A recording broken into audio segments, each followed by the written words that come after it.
I will move that she be declared in contempt of the House of Representatives if she does not appear. Ito ang babala ni Kabayan Party List Representative Harry Roque na gagawin niya kung iisnabi ni Senador Leila de Lima ang ikinakasang investigasyon ng Kamara de Representantes hinggil sa problema ng iligal na droga sa loob mismo ng New Bilibid Prison. Una nang inihayag ni de Lima na hindi niya sisiputin ang naturang House inquiry dahil wala siyang nakikitang lehitimong dahilan upang gawin ito in aid of legislation. Pero ayon kay Albay Representative Edsel Lagman at Northern Samar Representative Raul Daza ng Minority Bloc sa Kamara, paglabag sa tinatawag na Interparliamentary Courtesy Rule ang pag-imbita sa senadora sa nabanggit na House probe. Kortesiya lang yan. Hindi ang batas na nagsasabi na hindi po pwede. Una. Pangalawa, hindi naman siya iniimbestiga dahil sa kanyang trabaho sa Senado. Iniimbestiga siya dahil sa nakaraan niyang trabaho sa DOJ na di umano pinagsamantalahan niya na naging dahilan na yung mga acts of criminality dyan sa Muntinlupa ay nagpapatuloy at di umano nakinabang siya sa drug money dahil ginamit niya ito sa kanyang kampanya. Pinatutsadahan rin ni Roque ang baguhang senadora na walang karapatan na manguna sa pag-iimbestiga sa extrajudicial killing sa Senado dahil hindi naman ito naging epektibong Justice Secretary dahil sa mababa umanong conviction rate sa mga kasong kriminal sa kanyang panahon. Dahil dito, hinamon ng kongresista si de Lima na kung naniniwala itong walang ginagawang iligal noong siya pa ang pinuno ng Department of Justice na siyang may hawak sa National Bilibid Prison ay kailangan niyang linawin itong lahat sa gagawing investigasyon sa Kamara. Kung walang tinatago, sisipot. Kung malinis ang konsyensya, hindi magtatago sa kortesiya. Hinahamon ko si Leila de Lima. Kung malinis sa konsyensya mo, humarap ka sa Kamara de Representante. Sinagot ni Senator Leila de Lima ang mga testimonya ng mga testigo sa pagdinig ng mababang kapulungan ng Kongreso sa illegal drug trade sa loob ng New Bilibid Prison. Mula sa Pasay City, may report si Joyce Balancio. Live! Yes, Joyce!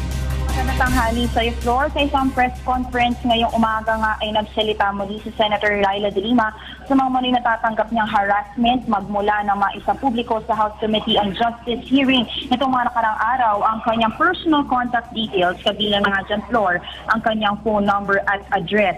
Binasa ng senadora kanina sa press conference yung ilan sa mga text messages na uri ng harassment na muli natatanggap niya mula sa mga di kilalang tao. Ayon rin sa kanyang floor, kasalukuyan siya naghahanap ng ibang matitirahan ngayon dahil na rin sa lumala ng banta sa kanyang buhay. Sa ngayon daw kasi ay maaaring naapektuhan na ang kanyang tinitirahan na subdivision sa Parañaque, ito ay sa kabila ng paghihigpit ng seguridad na ipinapatupad na doon. Isa rin sa mga inihayag ni de Lima sa kanyang press conference kanina ay ang umano'y pagpilit kay Lieutenant Colonel Ferdinand Marcelino upang tumistigo laban sa kanya. Binasa floor ni de Lima sa press conference kanina yung text message umano ni Marcelino sa isa nilang common friend kung saan sinasabi niya na hindi anya siya makakilos ng malaya ngayon dahil sa banta sa kanyang buhay.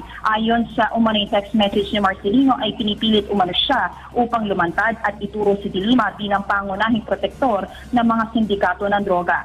Ayon naman sa senadora ay humingi siya ng permiso dun sa kanilang mismong kaibigan upang basahin sa publiko itong text message na to at maipakita rin anya kung paano pinipilit ang kanyang mga kaaway upang gumawa ng peking testimonya at ituro siya bilang pangunahing nakinabang sa operasyon ng illegal na droga sa loob ng New Bilibid Prisons. Sinabi rin ni de Lima na may nakumpirma na rin siyang isang kaso ng inmate na talagang isa na ilalim anya sa overnight interrogations ng Special Action Force kung saan anya ito ay tinorture psychologically at saka pinilit na tumistigo laban kay de Lima.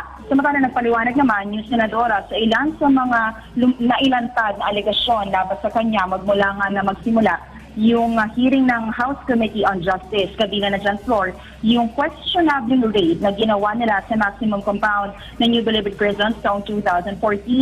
Ayon kay Senator de Lima, totooan niya na nakatanggap sila ng tip mula sa Philippine National Police tungkol sa operasyon ng droga sa loob, pero minabutian niya na pamunuan na lang ng Department of Justice, National Bureau of Investigation at Philippine Drug Enforcement Agency ang naturang raid at saka ginawang support na lang ang Philippine National Police. Ayon sa Senadora Flor, ito ay sa dahilang ang DOJ naman ang may jurisdiksyon sa Bureau of Corrections at hindi ang PNP. Itinanggi naman ng Senadora na siya ay tumanggap ng illegal na pera para sa kanyang kampanya mula sa inmate na si JB Sebastian na umano'y namumuno sa drug operation sa loob ng Bilibid. Si Sebastian Anya ang naging tipster nila noon sa loob ng New Bilibid Prison kaya hindi siya isinama sa mga nauna nilang raid at hindi rin naisama doon sa mga naunang inilipat sa NBI compound. Pero matapos Anya na ma-issue na pinapaboran ng Bucor at ng Department of Justice si JB Sebastian ay nagpahintulot na rin si Senator De Lima na siya ay ilipat at isama doon nga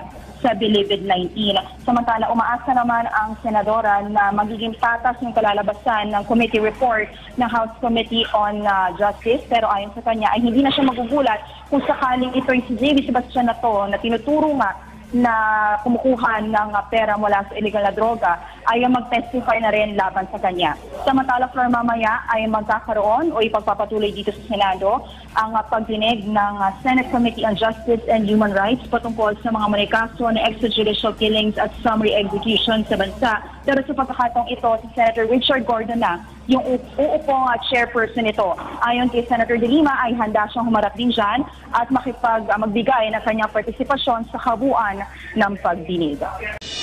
Samantala, sinagot naman ni Senadora Laila De Lima ang ilang mga akusasyong ibinabato laban sa kanya. Kabilang narito ang usapin sa drug lord na si JB Sebastian. May ulat si Eunice Monte.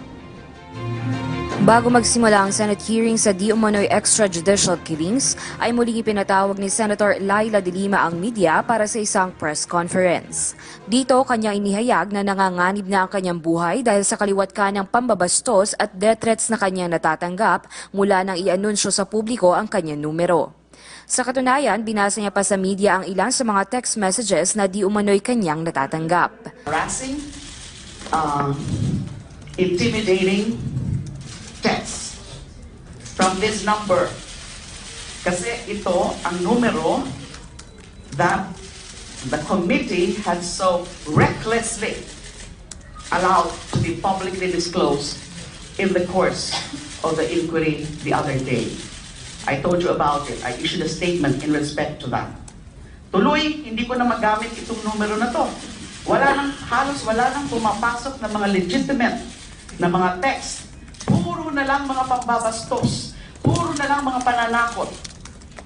And even calls, non-stop. Although halos wala naman akong sinasagot kasi kapag hindi ko naman kilala ang numero, hindi ko talaga sinasagot.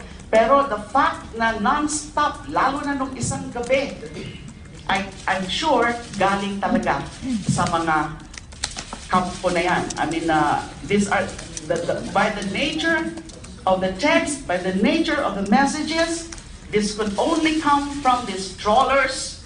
Aniya, mga high-profile inmates na humarap sa Kongreso nitong linggo ay sumasailalim sa mental torture upang magsalita ng mga kasinungalingan laban sa kanya. Iginiit rin niya na isa sa mga high-profile inmates na si JB Sebastian ay isang asset ng gobyerno, dahilan kung bakit hindi napasama ang kubol nito sa raid sa Bilibid 19. Hinamon niya rin ang House Committee on Justice na imbitahan si Sebastian upang patotohanan ang kanyang mga sinasabi. Tinawag rin ng senadora na operators ang mga investigators na ayon sa kanya ay tagapagmanipula ng witness upang siraan siya sa publiko. Inihayag ng senadora na hindi siya magtitiwala ngayon sa AFP, PNP at NBI dahil sa mga banta sa kanyang buhay. Pinaringgan rin ng senadora ang pahayag ni DOJ Secretary Vitaliano Aguirre II na mayroon pang mas mataas na opisyal na sangkot sa droga. Sino pa ba ang official na yellow na mas mataas sa akin? Noon, when I was Secretary of Justice, I was an alter ego of the President, and therefore, the only one higher than me is President Pinoy himself.